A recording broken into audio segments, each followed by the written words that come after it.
ब्रह्मार्पणं ब्रह्म हविर्ब्रह्माग्नौ ब्रह्मणाहुतं ब्रह्मैव तेन गन्तव्यं ब्रह्मकर्म समाधिना। आर्यम आर्यम गुरुदेव श्रीमद् भगवद गीता के चतुर्थ अध्याय ज्ञान योग के इस 24वें श्लोक का भावार्थ समझाने की कृपा करें। अब देखिए यहाँ कितनी अच्छी इन्होंने व्याख्या की है यज्ञ के बारे में, अग्निहोत्र के बारे में, हवन के बारे में।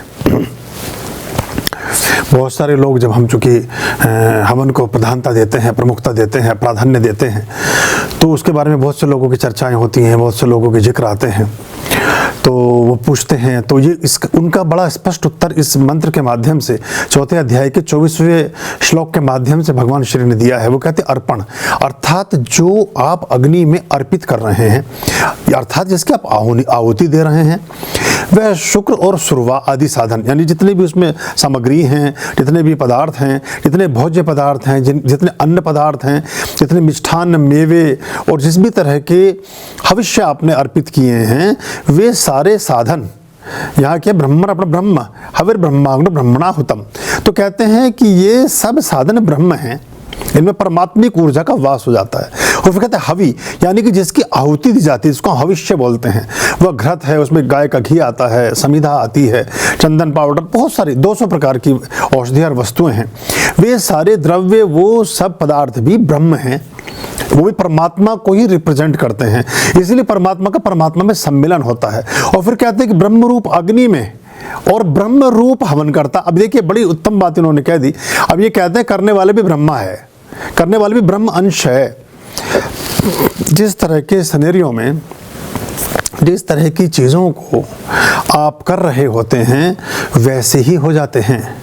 अंततः हमारा कृत्य ही हमें निर्मित करता है। एक आदमी लोहार बन जाता है क्योंकि लोहे का कार्य कर रहा है।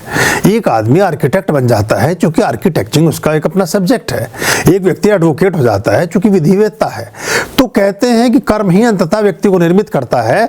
तो ब्रह्मरूप अग्नि में ब्रह्मरूप हवनकर्ता के द्वारा की जाने वाली हवन क्रिया भी ब्रह्म है। और फिर कहते हैं कि उसके जो फल प्राप्त होते हैं वो भी ब्रह्म है। ब्रह्म कर्म समाधिना, जो भी उससे समाधान गंतव्य को प्राप्त होते हैं, जिन चीज़ों के प्रति आप पहुंचते हैं, जो भी आपको प्राप्त होता है वो ब्रह्म है। और जब वो ब्रह्म है तो कभी क्षरित नहीं होगा, कभी वो दरिद्रता को उपलब्ध नहीं होगा, कभी उसमें हानि नहीं होगी, कभी उसमें नुकसान नहीं होगा, उसमें व्यवधान नहीं होगा, उसमें अपमान नहीं होगा, उसमें ग्लानि नहीं होगी, उसमें व्याधि नहीं होगी। ये बड़ा गहरा सूत्र है। तो इस प्रकार से देखें तो जो अग्नि में हम अग्निहोत्र करते हैं, जो हम यज्ञ आदि कर्म करते हैं, वो श्रेष्ठतम कर्म हैं परमात्मिक प्रार्थनाओं के निमित्त। आर्याम अभयाम भज रे चित संततम आर्याम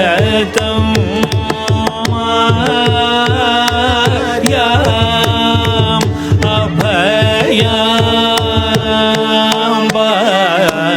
भज रे